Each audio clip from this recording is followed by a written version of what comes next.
Et le blues du businessman que chantait Bernard Tapie. Oui, c'était le temps de Starmania et il aimait le reprendre. Et Tapie, l'homme un peu de tous les talents, hein. On en a beaucoup parlé, on en parle encore, il est là, il est toujours là.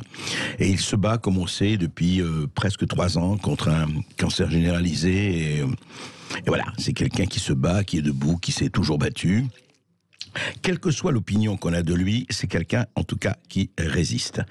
Mais là, ce qui s'est passé, comme vous le savez, on en a parlé partout, c'est donc à Comble-la-Ville, en Seine-et-Marne.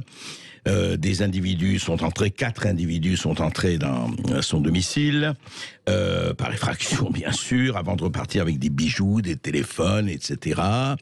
Et surtout, après avoir copieusement rossé, tapé, boxé Bernard Tapie et son épouse, qu'ils ont traîné dans une chambre, qu'ils ont effectivement presque étouffé sous les coussins pour lui demander voilà, où était soit le coffre-fort, soit ceci, soit cela, pendant que Tapie lui était ligoté dans la chambre d'à côté avec des câbles électriques. Et ce qu'il m'a dit, je l'ai eu hier au téléphone. Et je voulais vous en parler parce qu'on a discuté et il m'a dit le plus terrible, c'est que quand vous êtes effectivement dans une pièce ligotée, et que vous entendez votre femme hurler dans la chambre à côté, et qu'on est en train de la battre, et qu'on ne pouvez rien faire. Déjà ça, c'est quelque chose d'assez terrible. Et en même temps, voilà, ils sont entrés comme ça, et c'est cogné, hein. Ça a duré 45 minutes, hein. On appelle ça du homejacking, soi-disant. Que c'est, qu'en termes galants, ces choses-là sont dites. Et voilà, on arrive, comme c'est arrivé à beaucoup de couples anonymes, effectivement, et de familles un peu partout en France. Mais là, donc, on commence à les taper, et à les taper, et à les taper. On les emprise, ou soit là, allez, où est l'argent? Et sa femme frappée à la tête, lui-même. Je rappelle quand même que ces gens qui étaient là, ils savaient très bien qui il était. Et donc ils ne pouvaient pas savoir, parce que ça a été médiatisé partout, qu'il est malade, qu'il a un cancer terminal, qu'il a 79 ans, ou 78 ans, et qu'il a une tumeur au cerveau, et qu'on le tape sur la tête, etc. C'est-à-dire que, et il ne comprenait pas lui-même, il disait, mais moi je suis né dans les quartiers populaires, bon, j'ai fait ce que j'ai fait. Et puis, il y a eu quelque chose un moment très, très, très, très fort qu'il m'a raconté. Et je trouve que ce moment-là, c'est très révélateur de ce qui peut se passer. À un moment donné, il a parlé, enfin, il a essayé d'échanger avec un de ces tortionnaires, disons le mot, de ces types merveilleusement courageux qui vont s'attaquer à un homme de 78 ans, à une femme, et à les bourrer comme ça de coups. Et il leur a dit, écoutez, je comprends pas, moi, je me suis toujours battu pour vous, je vous ai toujours défendu, et c'est vrai qu'il faut rappeler que Bernard Tapie a toujours pris position contre le Front National, contre Jean-Marie Le Pen. Il allait jusqu'à dire que ceux qui votent Le Pen sont des salauds, il y a une vingtaine d'années, et il a toujours défendu, effectivement, les migrants, en tout cas une partie des migrants. Il a toujours été, de ce point de vue, du côté des gens de l'ouverture. Et donc, il leur dit, et là je vais employer les mots qu'il a employés, il leur dit, mais je comprends pas, je vous ai toujours défendu, j'ai pris votre parti. Et la seule réponse qu'a donnée l'un des agresseurs, il lui a dit, va te faire enculer, ce temps-là est mort. Voilà. Excusez-moi de dire ces mots-là, mais il faut les dire. Va te faire enculer, ce temps-là est mort. Ça veut dire quoi? Ça veut dire exactement ceci. Ça veut dire que quelque chose est là. C'est mon opinion, hein, c'est pas Tapie qui parle, c'est moi. Quelque chose que beaucoup de gens n'ont pas vu, et les gens les plus sincères, en disant, mais oui, nous on est là, accueillons, continuons d'accueillir, etc. Il ne s'agit pas de transformer cela en opération anti-migrants, pas du tout, et c'est pas du tout mon opinion, c'est pas du tout mon intention. Simplement, il y a un vrai problème avec cela. Le vrai problème, c'est quoi? C'est que on se dit, vive la différence, vive l'autre, vive l'accueil, vive tout ça. Et puis ces gens, quelques-uns, pas tous évidemment, il faut pas.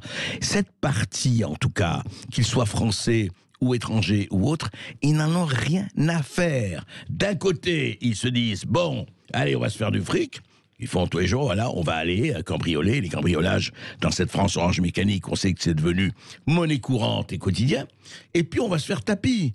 On va se faire tapis, on est des stars. S'ils ne sont pas attrapés, vous imaginez un peu, dans le milieu, les stars qui seront, ah, on s'est fait tapis, ouais, on l'a bien arrangé. Et bien en plus, on s'est fait quelques dizaines de milliers d'euros, donc tout va bien.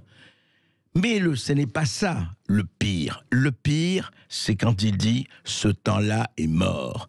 Ça veut dire que les gens, ils n'en ont rien à cirer. Mais rien à cirer que les gens soient pour ou contre, que les gens... C'est fini ça. Ça ne compte plus. Ça, c'est les petites lamentations, des chouineries, des ouin-ouin, de l'antiracisme ou du pro-racisme, ou etc., etc. Ces espèces de discussions sur le sexe des anges décolonisés, ces espèces d'indigénisme, etc., etc. Et pendant que ces gens-là, à longueur de médias, se déchirent sur oui, il faut accueillir, pas accueillir, etc. Pendant ce temps-là, voilà, aujourd'hui, c'est un tapis qui se fait démolir et une femme qui se fait démolir le portrait par quelqu'un qui n'en a plus rien à faire de rien. Et qu'on ne me dise pas que c'est le désespoir et que la société est ceci et qu'on n'en a pas fait assez. Qu'on arrête de dire ça. Qu'on arrête que les gens qui sont effectivement dans des villas bien protégées, dans des zones bien protégées, et qui se permettent effectivement, oui, accueillons-les. Attention, une condition, c'est qu'ils soient à des kilomètres de chez nous. Hein. Attention, où est-ce que je vais être Et je ne parle pas de la carte scolaire, on va la contourner aussi. Non, ça suffit. Cette espèce de générosité par procuration, cette espèce d'indignation à sens unique. Non, il y a un vrai problème. Est-ce qu'on veut qu'on devienne comme le Brésil ?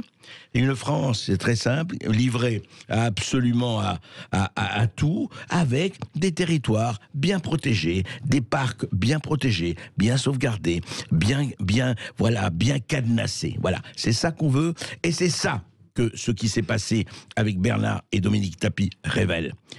En tout cas, le montre, on le savait depuis quelques temps, depuis la France Orange Mécanique, et même depuis bien longtemps.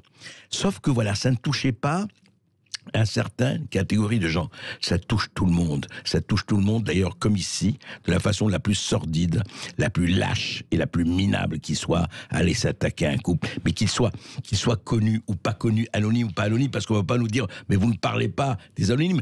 Tous les jours sur Sud Radio, dans l'émission, pratiquement tous les jours, on parle de ça. Tous les jours, on parle de ça. On parle de ces gens qui retournent chez eux et leur maison est squattée par des gens et on ne peut rien faire. Tous les jours. Alors ça suffit.